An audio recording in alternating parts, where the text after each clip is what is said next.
যিশু, আমি রাজা। প্রতিদিনের মতন আবার নতুন একটি ঈশ্বরের বাক্য নিয়ে আপনাদের মাঝে আমি উপস্থিত হয়েছি। আজকে যে বিষয় আমি আপনাদেরকে জানাতে চাই তা হলো, আমি আমার ঈশ্বরের নাম জানি। আজকের আমার প্রচারের টাইটেল, আমি আমার ঈশ্বরের নাম জানি। আপনি কি জানেন আপনার ঈশ্বরের নাম কি?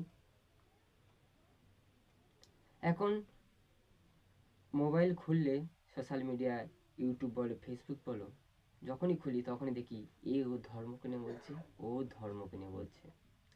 আমি কোনো ধর্মের বিরুদ্ধে যাচ্ছি না। আমি প্রভু যীশু খ্রিস্টকে ভালোবাসি। আমি আমার ধর্ম নিয়ে বলছি। আমি আমার ঈশ্বরের নাম জানি। আপনি কি জানেন? একটা জিনিস খুবই আশ্চর্য লাগে আমার কাছে, যে ঈশ্বর মানুষ সৃষ্টি করেছেন। ঈশ্বর মানুষ সৃষ্টি করেছেন, আর সেই মানুষ বিভিন্ন জাত সৃষ্টি করেছে। ঈশ্বর মানুষ সৃষ্টি করেছে, আর সেই মানুষ বিভিন্ন জাত, এবং শুধু সেই জাতের নামে ফুল, ফল, নাম পর্যন্ত বিভক্ত করেছে। যদি আমি একটি উদাহরণ দিয়ে বলি, যদি বলি আমি যে এটা জবা ফুল, তখন কি বলবে? এইটা জবা ফুল, এটা হচ্ছে মা কালীর ফুল। যদি কেক খান, তখন বলবে এই কেক খাচ্ছিস? খ্রিস্টান না কেক খায় 25শে ডিসেম্বর। আবার যদি কারো বাড়ি যদি গোমাংস রান্না হয়, তখন বলবে ইস, ও তো মুসলিম বাড়ি নাকি। মানে আমাদের ব্যবহার, আমরা চোখে যা দেখছি, আমরা এই পরিকল্পনা করছি কে কিরকম, কে কোন জাতের।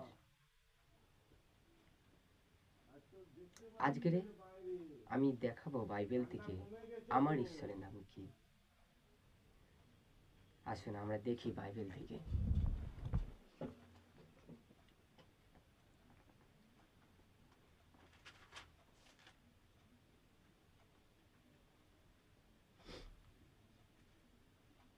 আমরা দেখি যিশাইও তার 43 অধ্যায় 10 থেকে 13 পদ।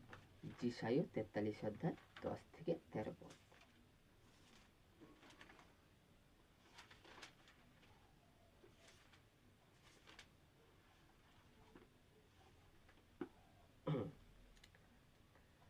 এখানে বলছে, সদাপ্রভু কহেন, সদাপ্রভু কহেন মানে স্বয়ং ঈশ্বর বলছেন, তোমরাই আমার সাক্ষী, আমার মনোনীত দাস, যেন তোমরা জানিতে ও আমাতে বিশ্বাস করিতে পারো, এবং বুঝিতে পারো যে আমি তিনি। আমার পূর্বে আর কোনো ঈশ্বর নির্মিত হয় নাই, এবং আমার পরেও হইবে না। আমি আমি সদাপ্রভু। এখানে ঈশ্বর কিভাবে তার নামকে বলছে, যে আমি সদাপ্রভু। আমি ভিন্ন আর ত্রাণকর্তা নাই। আমি সংবাদ দিয়াছি, পরিত্রাণ করিয়াছি ও ঘোষণা করিয়াছি, কোনো ইতর দেবতা তোমাদের মধ্যে ছিল না। অতএব তোমরাই আমার সাক্ষী। ইহা সদাপ্রভু, আর আমি ঈশ্বর। ইহাই সদাপ্রভু কহেন, আমি ঈশ্বর। এই দিবস হইতে আমি তিনি, এবং আমার হস্ত হইতে উদ্ধারকারী আর কেহ নাই। আমি কার্য করিব, কে তা অনতা করিবে। এখানে বলছি, ইহা সদাই প্রভু কহেন, আমি ঈশ্বর। এখানে বলছে আমি ঈশ্বর। তাহলে ঈশ্বরের নাম আমরা কি করে জানলাম? তাহলে আমাদের ঈশ্বরের নাম কি? ঈশ্বরের নাম জানতে গেলে আমাদেরকে চলুন আর একটি পদ দেখি, তাহলে আরো বুঝতে সুবিধা হবে। জন 1 অধ্যায় 1 পদ। জন 1 অধ্যায় 1 পদ, সেখানে বলছে, আদিতে বাক্য ছিলেন, এবং বাক্য ঈশ্বরের কাছে ছিলেন, এবং বাক্য ঈশ্বর ছিলেন। অর্থাৎ এই বাক্য দ্বারা পুরো পৃথিবীর সমস্ত কিছু সৃষ্টি হয়েছে। বাক্য দ্বারা পৃথিবীর সমস্ত কিছু সৃষ্টি হয়েছে। আর সেই বাক্য একটু আগে আমি যেটা পাঠ করলাম, সেই বাক্যই বলছেন আমি ঈশ্বর। ওখানে কোনো নাম উল্লেখ করেনি ঈশ্বরের, বলছে আমি ঈশ্বর। আর সেই ঈশ্বর কি ছিলেন? সেই ঈশ্বর ছিলেন বাক্য, আর সেই ঈশ্বরের দ্বারা সমস্ত কিছু সৃষ্টি হয়েছিলেন। আসুন এবারে দেখব আমাদের ঈশ্বরের নাম কি। আমাদের ঈশ্বরের নাম যদি দেখি, ফিলিপিও 2 অধ্যায় 9 থেকে 11 পদ। ফিলিপিও 2 অধ্যায় 9 থেকে 11 পদ। সেখানে বলছি দেখুন, এই কারণ ঈশ্বর তাহাকে অতিশয় উচ্চ পদান্বিত করিলেন এবং তাহাকে সেই নাম দান করিলেন, যেন নাম দান করিলেন যাহা সমুদয় নাম অপেক্ষা শ্রেষ্ঠ। কি বলছে? জগতের সব নামের থেকে শ্রেষ্ঠ ঈশ্বর সেই নামের অপেক্ষা শ্রেষ্ঠ, যেন যীশু খ্রিস্টের নামে স্বর্গ মর্ত্য পাতাল নিবাসী সমুদয় জানু পাতিত হয় এবং সমুদয় জিহ্বা যেন স্বীকার করে যে যীশু খ্রিস্টই হলেন প্রভু। এইরূপে পিতা ঈশ্বর যেন মহিমান্বিত হন। এখানে কি বলছে? সমুদয় নাম, জগতের নাম অনুযায়ী শ্রেষ্ঠ, যে নামে স্বর্গ মর্তল সমস্ত মানুষ তার কাছে জানুপাতিত হবে। খ্রিস্টে আমার ভাই বোনেরা, প্রভু যীশু খ্রিস্ট আমাদের জন্য এই পৃথিবীতে এসেছেন। আপনি কি বিশ্বাস করেন? আপনার পাপের জন্য, আপনাকে পরিত্রাণ দেওয়ার জন্য পৃথিবীতে এসেছেন।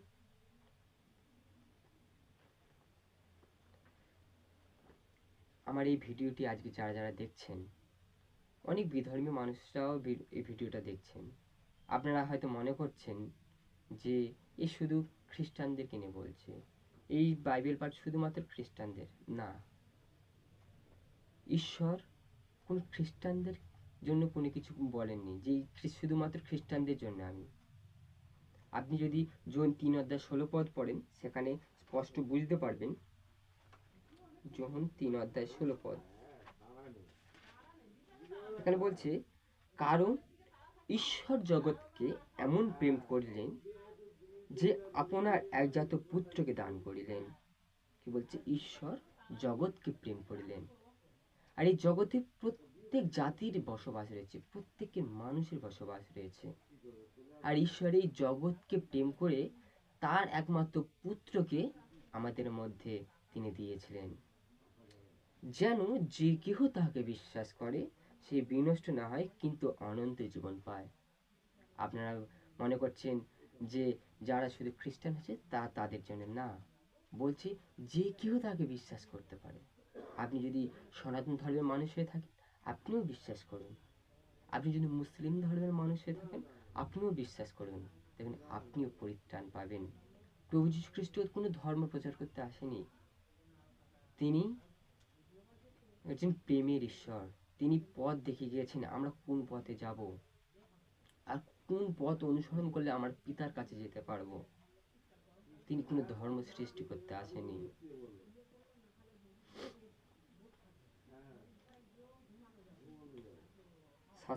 দেখি রোমিও তার 10 অধ্যায় 9 পদ, সেখানে বলছে, রোমিও 10 অধ্যায় 9 পদ, রোমিও 10 অধ্যায় 9 পদ,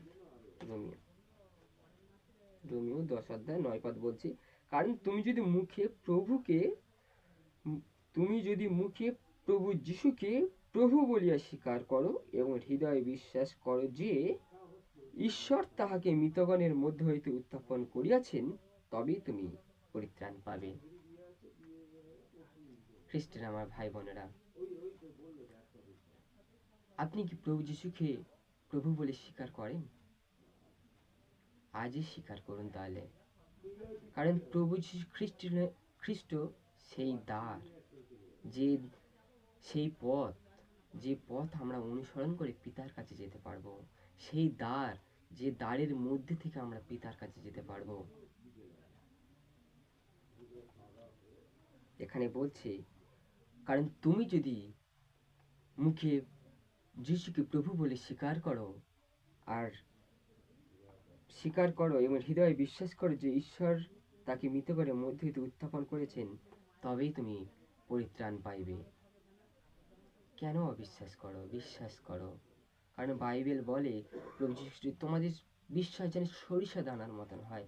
এত বড় বিশ্বাস প্রভু যীশু খ্রিস্ট চায় না, শুধুমাত্র সরিষা দানার মতন বিশ্বাস তাকে তুমি করো।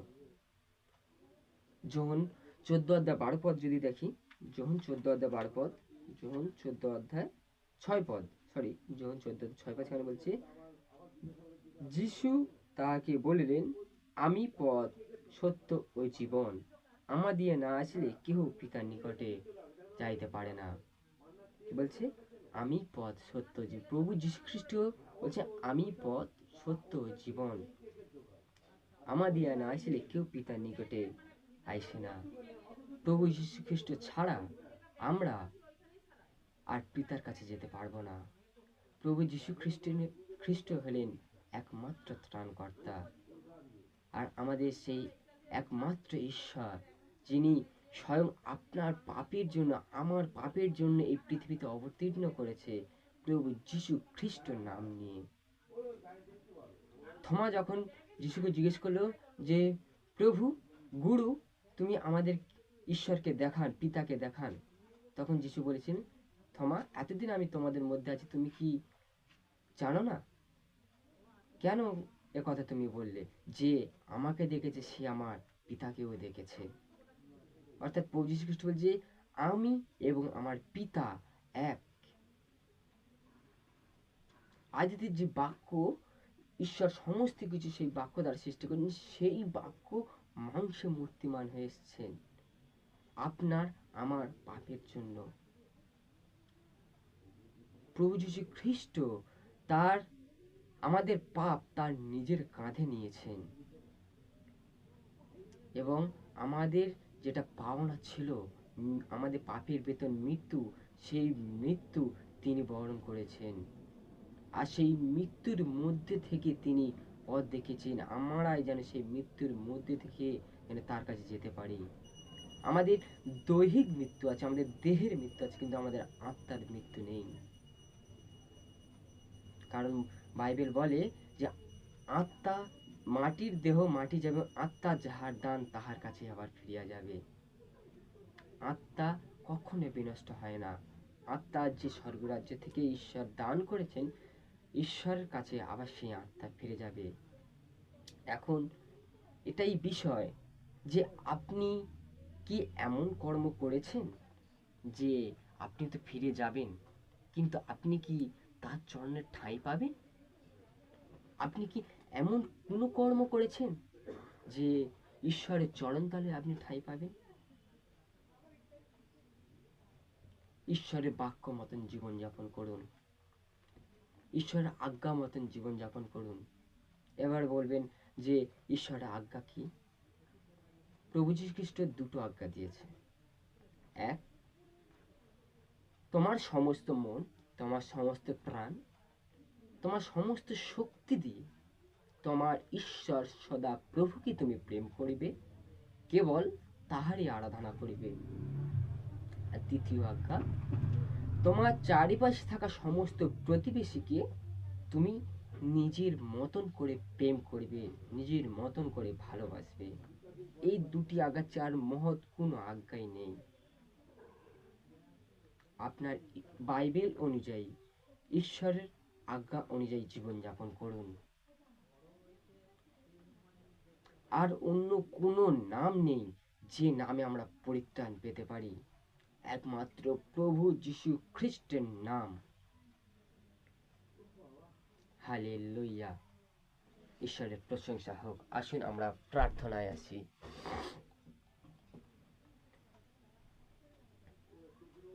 প্রার্থনা করি। স্বর্গের মহান পিতা, তোমায় ধন্যবাদ দিই, তুমি আজকের দিন তুমি প্রত্যেক বিশ্বাসী সন্তানদেরকে তুমি উপহার দিয়েছ, এবং সারা দিনের ভার তুমি খুব সুন্দরভাবে পরিচালনা করেছ। আজ এই সন্ধ্যাকালে প্রভু, তুমি আমাকে তোমার বাক্য প্রচার করতে তুমি সাহায্য করেছো, তোমাকে ধন্যবাদ জানাই। আজকের এই বাক্য যে সমস্ত সন্তানেরা প্রভু শুনেছে, তাদের প্রত্যেকের হৃদয়ে মনকে তুমি স্পর্শ করো, যেন তোমার উপস্থিতি তারা যেন ফিল করতে পারে। তুমি যে একমাত্র ত্রাণকর্তা, তুমি যে একমাত্র প্রভু, তাদের হৃদয়ে তুমি কড়া নাড়ো। তারা যেন তোমার বুঝতে পারে, তোমাকে যেন প্রভু বলে স্বীকার করে। অনেক সন্তানেরা আছে এটা প্রভু, যারা তোমাকে জানে না, তোমার নামের মাহাত্ম্য জানে না। প্রভু যিশু, সেই সমস্ত সন্তানদেরকে তোমার নামের মাহাত্ম্য বুঝতে তুমি সাহায্য করো। তুমি আমাদেরকে জগৎ থেকে বেছে নিয়েছো প্রভু যিশু, তোমায় ধন্যবাদ দেই। তুমি আমাদেরকে এই জগৎ থেকে আলাদা করে নিয়েছো। আশীর্বাদ করো, তোমার রাজ্য বিস্তারের কাজ যেন করতে পারি। যে সমস্ত সন্তানেরা প্রভুকে তোমার রাজ্য বিস্তারের কাজ করছে, ফাদার, পাদ্রি, পাস্টার এবং অনেক সন্তানেরা প্রভু, অফলাইন হোক অনলাইন হোক, যারই মাধ্যমে হোক তোমার রাজ্য বিস্তারের কাজ করছে, প্রত্যেককে তোমার হস্তে রাখি, তুমি চালনা করো। পবিত্র আত্মা দ্বারা, সঠিক প্রজ্ঞা দ্বারা তুমি চালনা করো। সত্যে ও সাহসের সহিত তুমি প্রচার করতে তুমি সাহায্য করো। সঠিক জ্ঞান, বুদ্ধি, প্রজ্ঞা দিয়ে তুমি বলবান করে তোলো প্রভু যিশু। বাক্য বুঝতে এবং বোঝাতেও তুমি সাহায্য করো। হে পবিত্র আত্মা, তুমি আশীর্বাদ করো, কারণ আমি জানি তোমার দ্বারা এই বাইবেলে সমস্ত কিছু লেখা হয়েছে। আর তুমি আশীর্বাদ না করলে আমার এই বাইবেলের নিগুড় তত্ত্ব কিছুই বুঝতে পারবো না। প্রভু যিশু, তুমি আশীর্বাদ করো, পবিত্র আত্মা দ্বারা চালনা করো, যেন পবিত্র আত্মায় পূর্ণ হয়ে যেন রাজ্য বিস্তারের কাজ করতে পারি এবং স্বর্গীয় রাজ্যের বিষয় যেন পরিষ্কার ও পরিচ্ছন্নভাবে আর তোমার সন্তানদের মাঝে তুলে ধরতে পারি। প্রভু যীশু খ্রিস্ট, তুমি আশীর্বাদ করো, সমস্ত পাপ তুমি ক্ষমা করো। যারা তোমার নামকে না জেনে মৃত্যুবরণ করছে প্রভু, তাদেরকে তুমি আশীর্বাদ করো, তাদের পাপ তুমি ক্ষমা করো। এবং যে সমস্ত সন্তানের প্রভুকে বেঁচে আছে এবং যারা তোমার নামকে জানে না, তাদের কাছে তোমার সেই নামকে পৌঁছতে তুমি সাহায্য করো। তারা যেন তোমাকে চিনতে ও বুঝতে পারে। তোমায় ধন্যবাদ দিই প্রভু যীশু খ্রিস্ট, তুমি আমার মতন, আমাদের মতন অধম পাপীর জন্য পৃথিবীতে এসেছিলে এবং আমাদের এই পাপ তোমার বহুমূল্য রক্ত দ্বারা তুমি ধৌত করেছ। প্রভু যীশু, যেন জগতের শেষ দিন পর্যন্ত যেন তোমাকে ধরে রেখে যেন বাঁচতে পারি, যেন তোমার চরণের যেন ঠাঁই পেতে পারি। তুমি আশীর্বাদ করো, তোমার আত্মা দ্বারা প্রত্যেককে তুমি চালনা করো। আমার প্রার্থনা, ভুল ত্রুটি সকল তুমি মার্জনা করো। আমি যা চাইতে আমি এখন ভুলে গিয়েছি প্রভু যিশু, তুমি সমক্রমে তাই দান করো। প্রার্থনা আমার প্রিয় ত্রাণকর্তা মুক্তিদাতা প্রভু যীশু খ্রিস্ট তোমার নামে চাই, আমিন। Hallelujah, hallelujah.